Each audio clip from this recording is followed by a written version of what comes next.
Exercise 10.5 का question number 3 देखते हैं।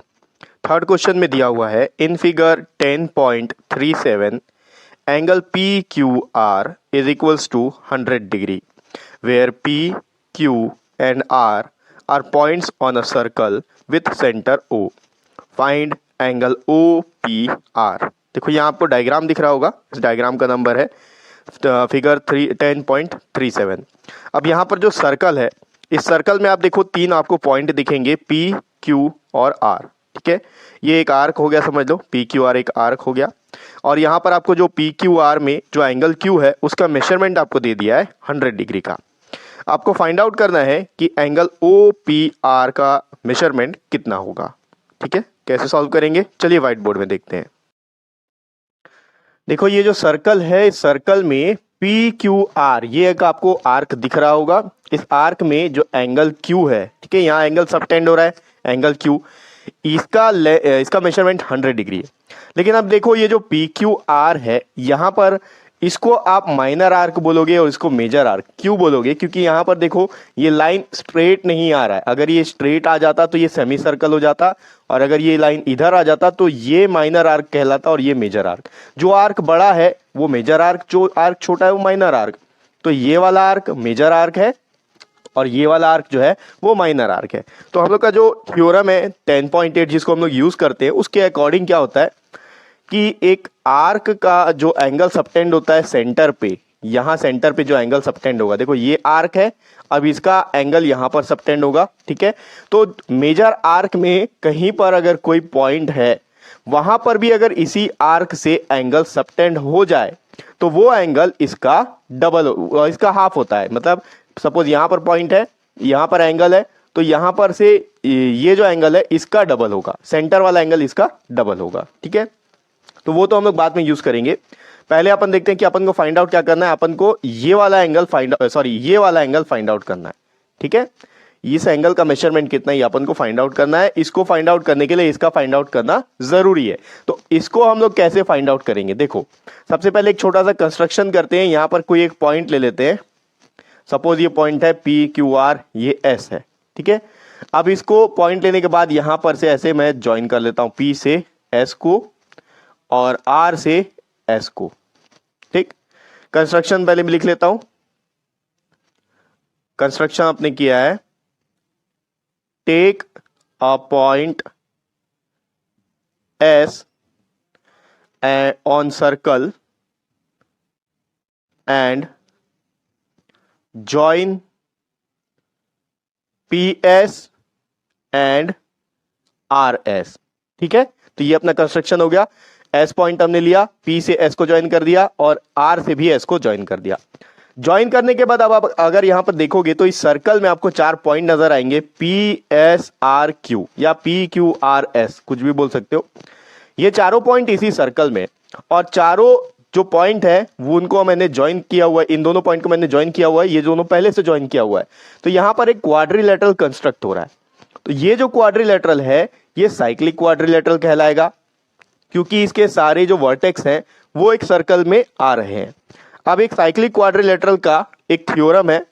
थ्योरम ये बोलता है कि साइक्लिक क्वाड्रिलेटरल के जो ऑपोजिट साइड का पेयर होता है उनका सम 180 डिग्री होता है। तो मैं इसका यूज करके, उस थ्योरम का यूज करके ये वाला एंगल मैं फाइंड आउट कर सकता हूं।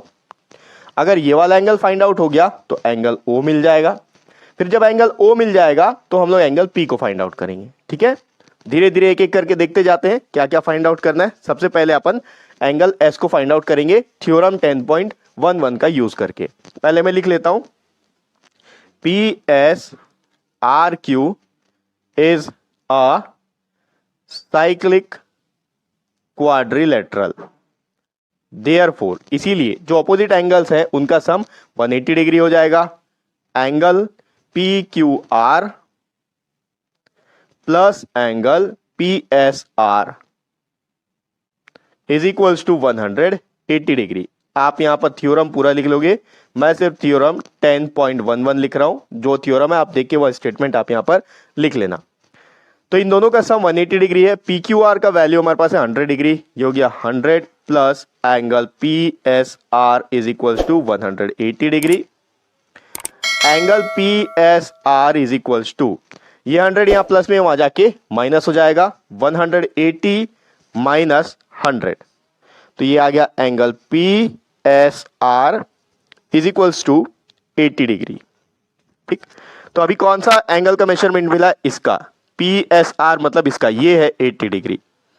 अब अपना जो थ्योरम 10.8 है, थ्योरम 10.8 ये बोलता है कि angle subtended by any arc at centre is double the angle subtended bye it by the arc at any point on the remaining part of the circle. इसका मतलब सिंपल वर्ड्स में ये है कि ये जो आर्क है, इससे जो सेंटर में एंगल सबटेंड हो रहा है, ये डबल होगा। किसका डबल होगा, इस वाले एंगल का, ये वाले एंगल का डबल होगा। तो इसका यूज करके हम लोग एंगलों को फाइंड आउट कर सकते हैं। ठीक है, तो यहां पर लिखूंगा मैं अकॉर्डिंग टू थ्योरम 10.8, थ्योरम आप लिख लेना, यहां पर आगे में थ्योरम का स्टेटमेंट आप लिख लेना। उसके बाद क्या होगा, थ्योरम 10.8 ये बोलता है ये जो एंगल है इसका डबल है, तो लिखेंगे angle P O R is 2 times या twice of angle P S R.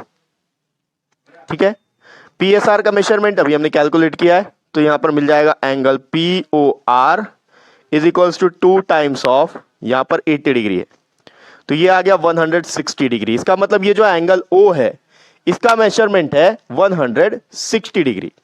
ठीक, अब हम लोग को फाइंड आउट करना है एंगल पी। तो यहां पर ध्यान से देखो, ये जो ओपी है ये इस सर्कल का रेडियस है, उसके अलावा ये जो ओ आर है ये भी इस सर्कल का रेडियस है। तो सर्कल का जो रेडियस है वो आप चाहे इस डायरेक्शन में लो, चाहे यहां लो, चाहे यहां लो या यहां पर लो, वो तो इक्वल ही रहेगा। इसका मतलब पी ओ जो है ओ आर के इक्वल है। ठीक है, तो अब यहां पर देखो ये जो ट्राइंगल है पी ओ आर, इसमें दो साइड्स आपस में इक्वल है।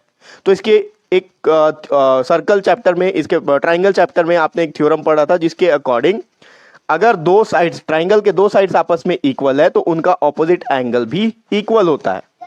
तो अगर ये साइड इसके इक्वल है तो इस साइड का ऑपोजिट एंगल ये होगा और इस साइड का ऑपोजिट एंगल ये, यानी कि एंगल पी और एंगल आर आपस में इक्वल होंगे। ठीक है, तो मैं यहां लिख लेता हूं, since P O is equals to O R, क्यों है, क्योंकि ये दोनों रेडियाई है, रेडियाई ऑफ सर्कल। ठीक है, देयरफॉर अब फिर उसके बाद यहां पर ऐसा लिख लो, P O is equal to R, simple लिख लेते हैं, रेडिया ऑफ सर्कल। अब यहां देखते हैं in triangle P O R, इस ट्राइंगल में पी ओ और ओ आर आपस में इक्वल हो गए।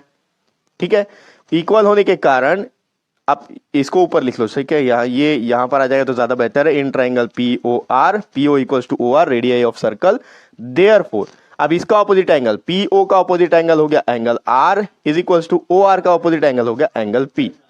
अब इन दोनों का एंगल सेम है।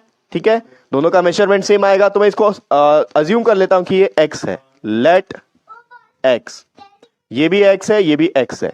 ठीक है, तो अब अपन x का वैल्यू कैलकुलेट करेंगे तो इसका और इसका दोनों का मेजरमेंट मिल जाएगा। अब यहां पर आप ध्यान दो, किसी भी ट्राइंगल का तीनों एंगल का जो इंटीरियर एंगल का जो सम होता है 180 डिग्री होता है according to angle sum property. तो यहां पर यूज करेंगे angle P plus angle O plus angle R is equals to 180 degree.